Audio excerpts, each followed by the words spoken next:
Il y a besoin d'explications sur qui les réseaux a pas amélioré. Au souligner, c'est peu à peu et réseau a pas amélioré. Oui, deux facteurs importants. Un investissement important sur le 4G LTE. Donc, les gens de Jacmel vont déjà sentir la différence. Les gens de Léogane vont commencer à le sentir. Toutes les zones entre Jacmel, Léogane jusqu'au CAI vont sentir cette amélioration dans les prochains mois. Deuxième aspect, investissement dans les génératrices. On a 1500 antennes avec 1500 génératrices qui tournent en permanence. Ça fait des milliers d'heures par génératrice par an. Donc, chaque année, on est obligé de remplacer des génératrices qui viennent en fin de vie. Donc là aussi, on a un programme en cours qui va augmenter donc notre disponibilité au niveau du courant. Et puis pour les gens du Nord, à partir du mois d'août, on commence les travaux en démarrant de Saint-Marc vers le Nord jusqu'à Port-de-Paix et toutes les zones dans le centre qu'on n'a pas encore modernisées. Et ces travaux-là devraient terminer d'ici avril-mai de 2022.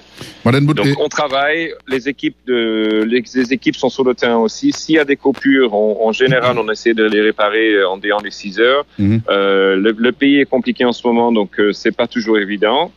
Mais malgré les complications, on persiste jour et nuit de garder en fonction le réseau. Imaginez chez vous que vous avez un Delco. Combien de fois par an, peut-être le Delco peut tomber en panne? Nous avons tourné sur réflexion ça et Martin Bout, il fait exactement 8 heures. En bas, il pour pays nous respect. Nous avons tourné avec un pile l'autre point nous pour nous et jouons ensemble avec nous sur Radio Magique 9. Invitez-nous en ligne et que nous font décaler sur éditoire. C'est Martin Bout, PDG GSL.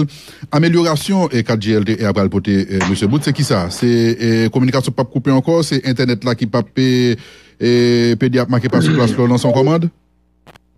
Principalement ça. Donc c'est remplacer les anciens équipements qui ont été placés depuis 2006 à travers les différentes phases d'investissement de la digitale jusqu'en disant 2014-2015 par des équipements modernes et plus performants qui vont faire que, il y a plus de capacité afin que la vitesse Internet ira plus rapide. Les équipements sont plus fiables, donc ils vont pas tomber en panne aussi rapidement c'est comme une voiture, comme une vieille voiture. Et c'est là combiné avec le point qui est le plus important, c'est les génératrices. On tourne 1500 antennes à travers le pays avec chacun une génératrice sur lit. Imaginez que chez vous, par exemple, vous avez un inverteur, vous avez la chance d'avoir un inverteur ou une génératrice. Regardez combien de fois par an cette génératrice tombe en panne. Multipliez ça par 1500 et souvent dans des endroits très reculés. Vous pouvez imaginer que le challenge pour les équipes opérationnelles de garder en fonction le réseau en permanence partout est compliqué. Donc, qu'est-ce qui se passe en moyenne par jour? On peut avoir une trentaine à une quarantaine de sites qui sont en panne pour différentes raisons. Il y a des équipes techniques qui sont dépêchées automatiquement. Dès qu'une antenne tombe en panne, on reçoit une alarme au centre d'opération. Le dispatcher dépêche une équipe sur place pour aller voir pour aller résoudre le problème ou aller voir quel est le problème si on le connaît pas. Parfois, il y a des pièces de rechange qui manquent ou d'autres choses qui doivent venir de Port-au-Prince. On les fait dépêcher aussi vite que possible, on fait la réparation et puis c'est parti. En général, pour 80% des réparations, on est en déant les 6 heures. Le problème vient quand les sites sont très très difficiles à joindre à cause des infrastructures des routes, des ponts qui sont tombés, des rivières qui sont en crue. Ça peut être des communautés qui bloquent l'accès à nos installations parce qu'ils réclament du courant au gouvernement ou la construction d'une route ou d'autres doléances.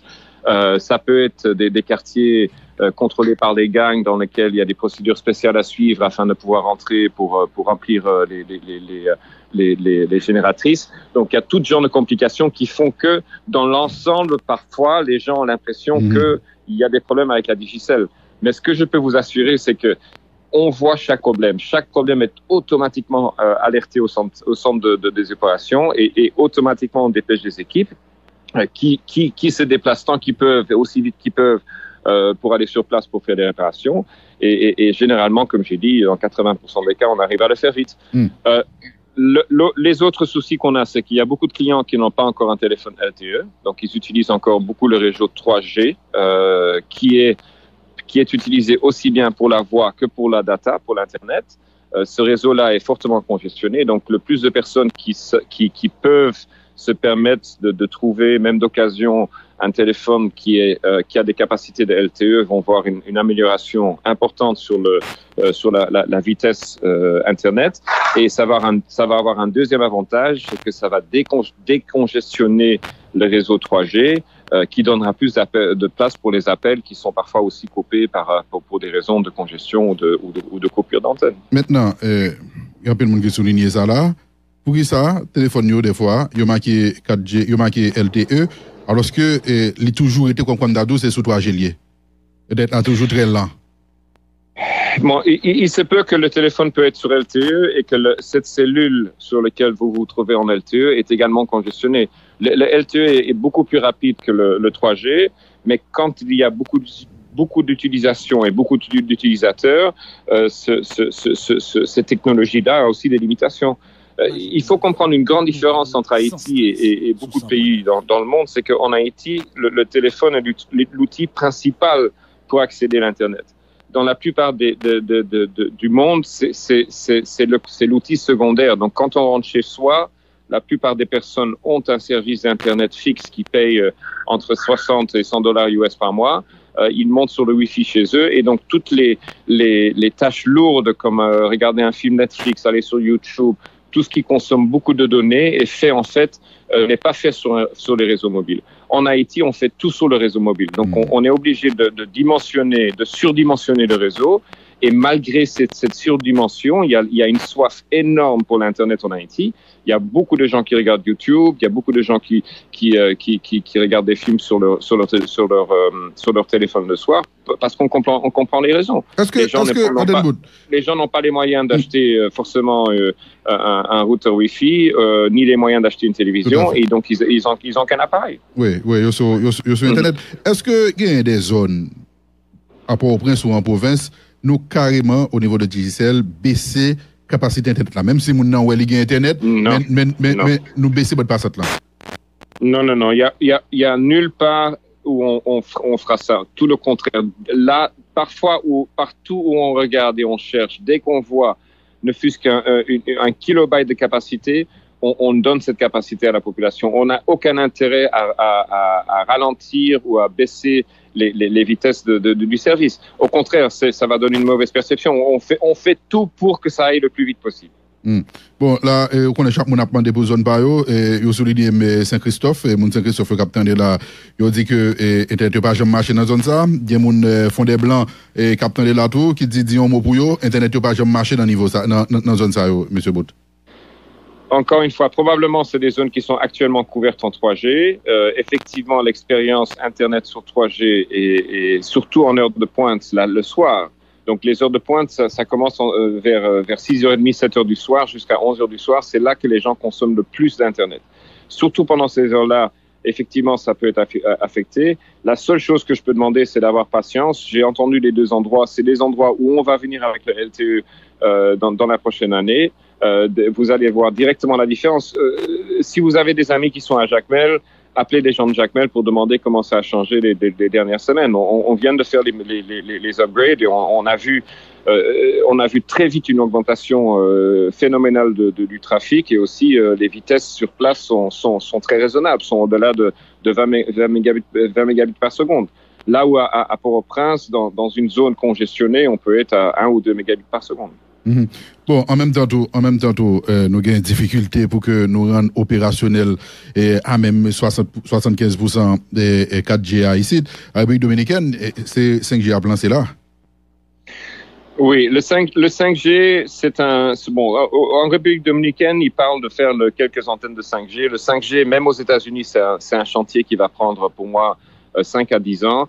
Il y a déjà beaucoup d'opérateurs qui parlent du 6G parce que le 5G a une complexité, c'est qu'il coûte très très cher. Les équipements pour les utiliser, donc les téléphones coûtent très cher, mais aussi le déploiement du réseau nécessite beaucoup plus d'antennes afin de garantir ces débits dont il parle. Donc, pour un pays comme Haïti, ça pourrait être un investissement au-delà d'$1 milliard pour moderniser le réseau en 5G. Donc, le 5G, peut-être il arrivera dans la capitale dans quelques années, dans quelques zones spécifiques, mais le focus est sur le 4G LTE et le focus est sur un 4G LTE qui fonctionne bien Un 4G LTE qui fonctionne bien, donne des bonnes vitesses au-delà de 10 mégabits par seconde. Vous n'allez pas sentir la différence entre ça et le 5G. Vous allez pouvoir faire tout ce que vous voulez, à condition que vous avez un téléphone raisonnable. Vous allez pouvoir faire tout ce que vous voulez avec votre téléphone ou votre tablette. La plaine, Kinskov, Maotière, tout le monde ça là, dit monsieur bout pour yo, internet là pas bon pour yo. La plaine même yo dit mais mon WhatsApp yo pas cavoyer. Je suis d'accord. La plaine, on a eu un problème ces derniers jours avec le gang de Katso Marozo, pas directement le gang, mais des soldats du gang qui ont décidé de prendre en otage certains sites. Comme nous ne rentrons pas en négociation, nous ne voulons pas payer pour ce genre de situation. On envoie des négociateurs habilités qui discutent avec ces jeunes pour leur expliquer que en fait ils sont en train de bloquer toute la zone. Ils bloquent 2 sites principalement, dont un site qui est un site relais qui a plus de 6 antennes attachées à eux. Donc le problème c'est que chaque jour, et ça c'est aujourd'hui ou cette semaine en pleine. Il y a quelques semaines, c'était Marmalade dans le département du Centre, qui ont fait borderline Artibonite département du Centre, qui ont fait que plus de 36 antennes ont été en panne pendant 3 jours, parce que la population bloquait l'accès à un de nos sites relais parce qu'ils réclamaient la construction d'une route ou que l'État vienne construire une route. La Digicel n'est pas l'État, la Digicel ne construit pas de route. On peut par moment aider à cofinancer ou à habiliter des routes qu'on utilise plus fréquemment que d'autres utilisateurs, mais c'est pas notre métier. Donc malheureusement, chacun de ces petits incidents font que la perception du client est qu'il n'y a pas c'est la Digicel qui ne donne pas de service, mais très souvent nous-mêmes on est confrontés à des problèmes très compliqués, des problèmes graves qui font que on n'arrive pas à aller sur place. Les techniciens sont là. Il y a plus de 57, 60 équipes à travers le pays qui sont positionnées partout pour pouvoir intervenir avec les pièces nécessaires en les 6 heures. Donc normalement, la même chose pour le diesel. S'il y a des fuites de diesel, du vol de diesel, on a des camions qui sont à travers le pays pour aller réalimenter des sites qui tombent en panne.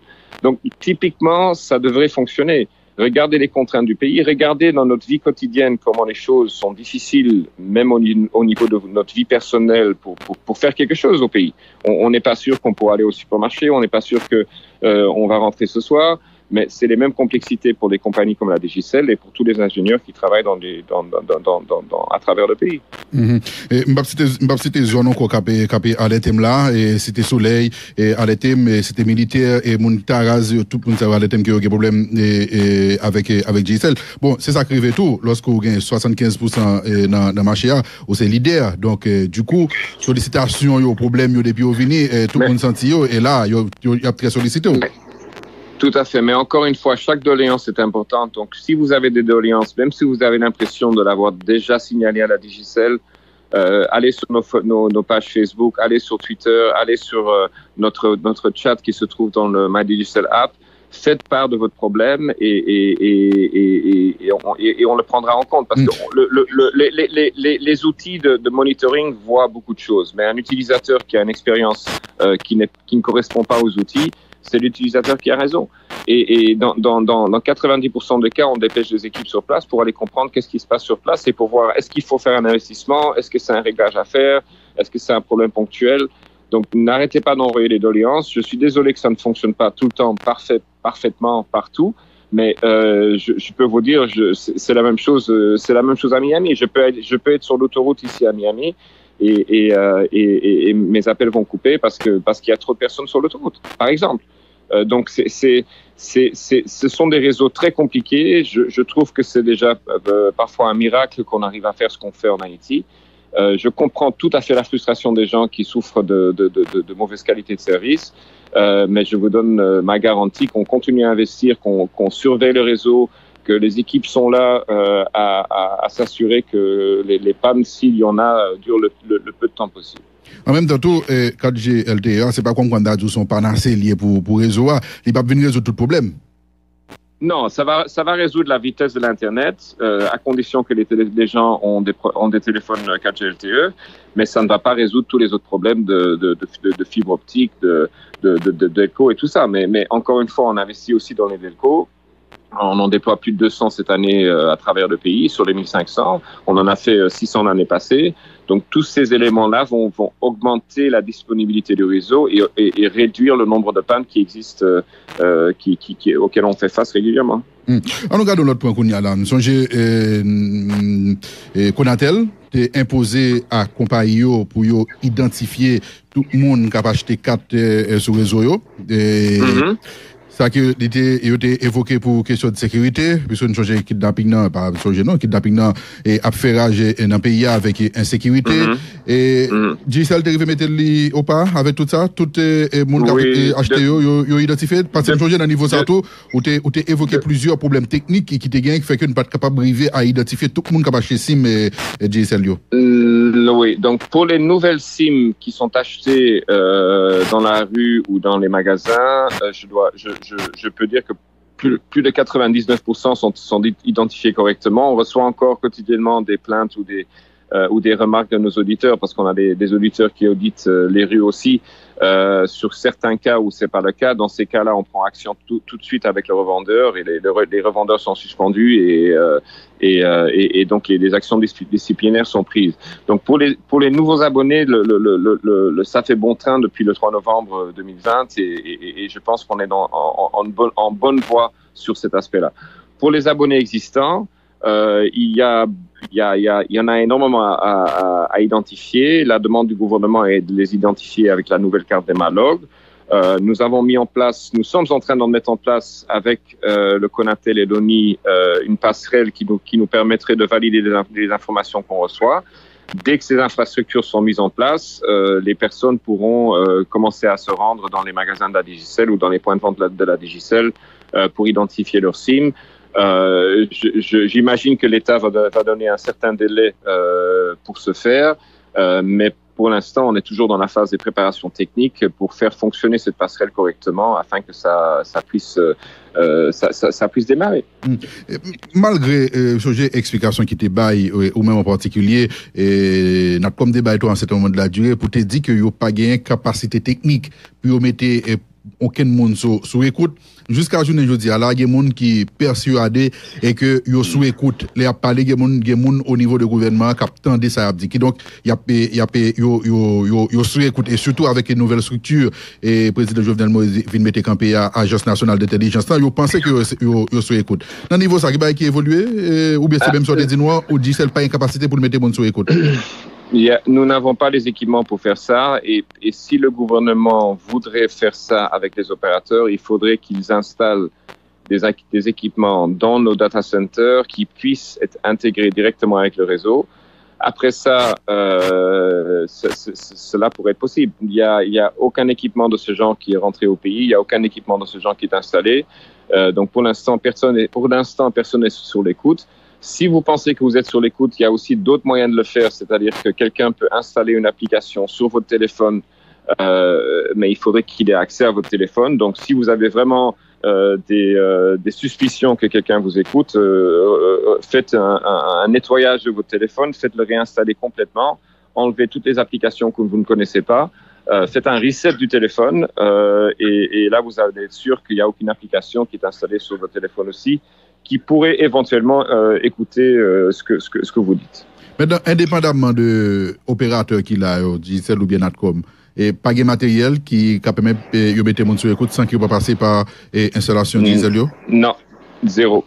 Impossible. Il existe des équipements, mais c'est des équipements qui sont coûteux, mais il existe des équipements qu'on peut installer dans des voitures par exemple, mais il faudrait que la voiture soit stationnée dans une zone très proche de là où vous êtes et ces équipements pourraient vous écouter d'une autre façon que de passer par le réseau de télécommunications. Mais ça c'est comme si vous parlez trop fort dans un restaurant ou si vous faites pas attention à ce que vous dites dans un tap-tap. Donc c'est pas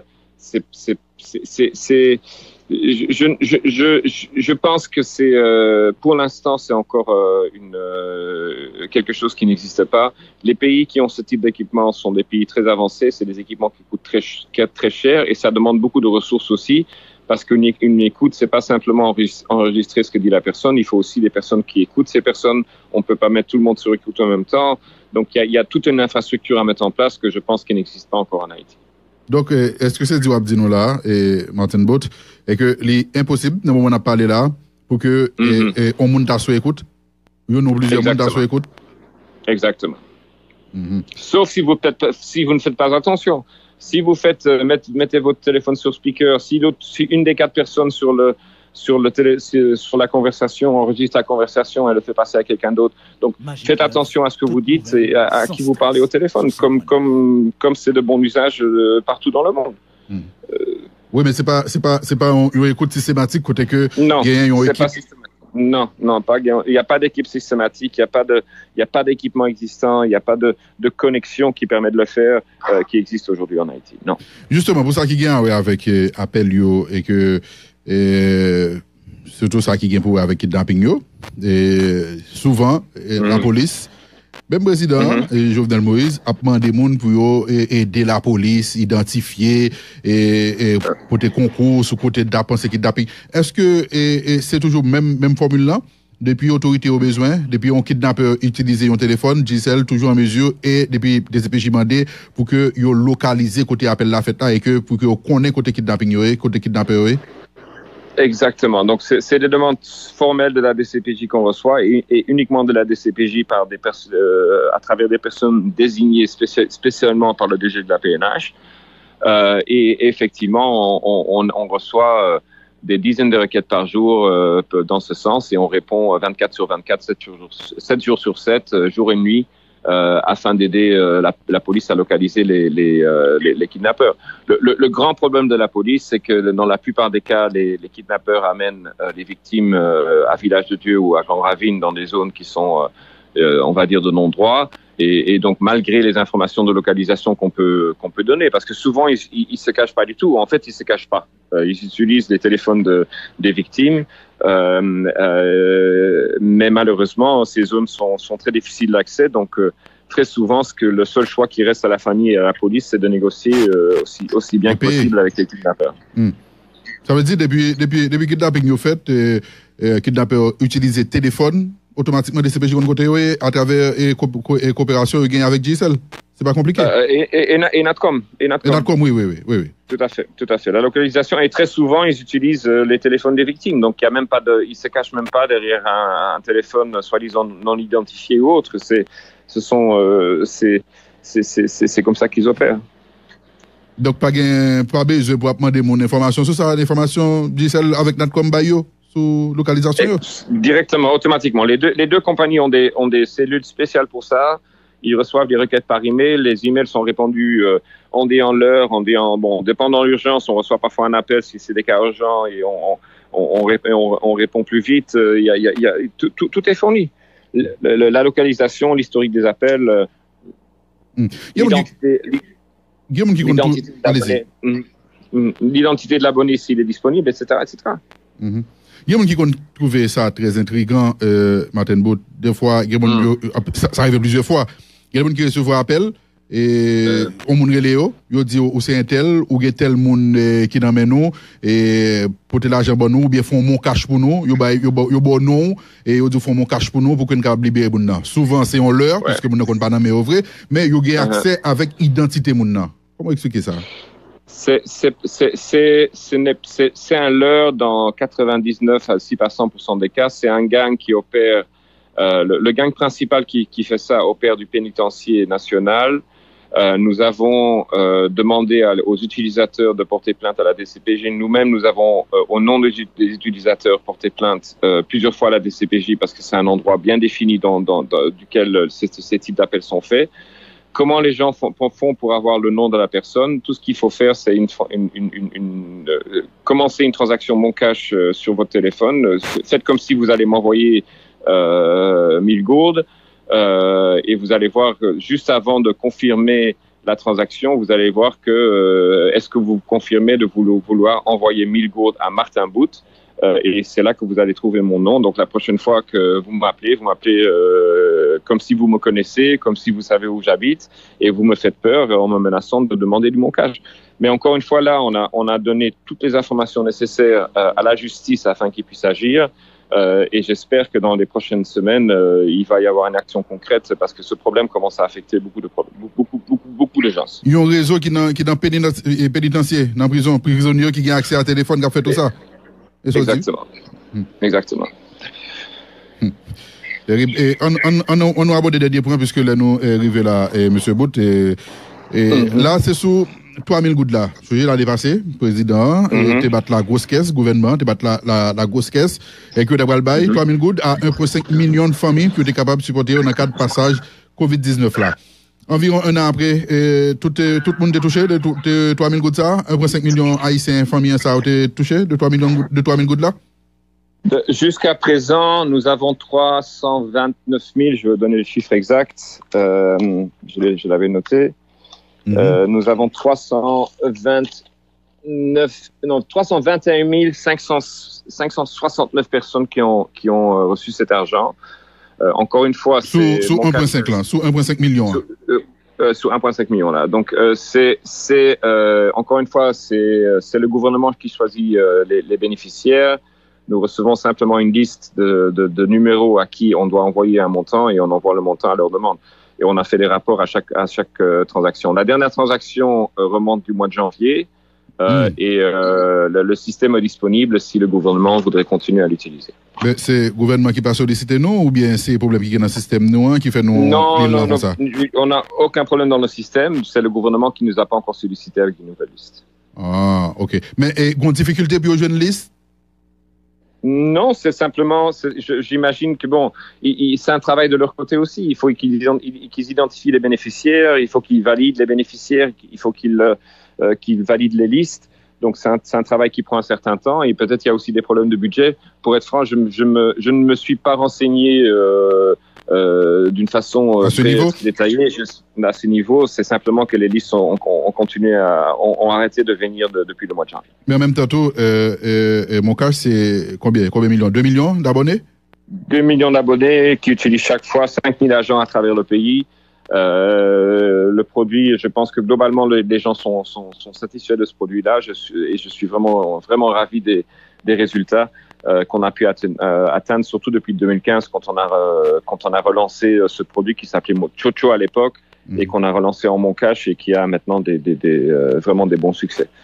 On finit avec dernier point ça. Et portabilité, yo tout mettre dans tiroir, c'est fini par une discussion qu'a fait sous l'idée encore? Parce qu'on connaît une côté autisme et qui était plus réticent, c'était bon côté pas nous au niveau du digital. Bon, c'est les opérateurs dans les deux opérateurs qui sont réticents. Ça nécessite des investissements importants dans le réseau pour pouvoir faire pour pouvoir gérer cette notion d'un numéro qui n'est pas directement un numéro Digicel, mais qui est maintenant sur le réseau Digicel ou vice-versa. Ces investissements sont importants, ils sont pas dans les budgets, mais la portabilité restera sur la table, je pense, encore quelques temps, jusqu'au jour qu'on l'implémentera. Je pense que si on travaille en phase, le premier grand problème qu'il faut résoudre, c'est le problème des interférences que nous avons sur le réseau. Je ne l'ai pas mentionné plus tôt. Et le Conatel travaille là-dessus avec des équipes, avec des fournisseurs étrangers pour identifier d'où viennent ces interférences. Le deuxième problème, c'est l'identification de tous les abonnés. Et une fois que ces deux problèmes-là sont réglés, je pense que la portabilité va suivre. Mais pour l'instant, imaginez que vous avez une SIM qui est non identifiée, vous allez chez Natcom, vous dites que c'est votre SIM et je prends votre numéro. Donc il y a des procédures à mettre en place, il y a des process à mettre en place pour que cette portabilité, si elle se fait, se fasse correctement. Donc c'est un chantier qui va prendre du temps. Je pense pas que c'est un chantier qui est dans les tiroirs, c'est un chantier qui va prendre un certain temps à implémenter. Il faut aussi qu'on soit prévu largement à l'avance pour qu'on puisse prévoir ça dans notre budget d'investissement. Portabilité pour les gens qui pas connaît qui ça veut dire, ou capable de un numéro, par exemple, ou un numéro la caille GSL, ou toujours que même numéro ou traverser sur Natcom avec même numéro ça sans qu'elle pas changer. Et c'est là toute discussion on connaît, ça fait des années depuis discussion ça fait. Mais bon, il est toujours dans phase embryonale pour que jamais avancer à trop loin. Et c'est je vais expliquer là, il y a un important investissement qui doit être fait pour que nous avancer. Merci beaucoup Martin Bout pour disponibilité. Bonne fête, bon 15 ans à toute l'équipe GSL là. Merci à Magic 9 et merci à toi Robinson. Bonne journée. Martin Bout, PDG GSL là qui est ensemble avec nous là. Bon,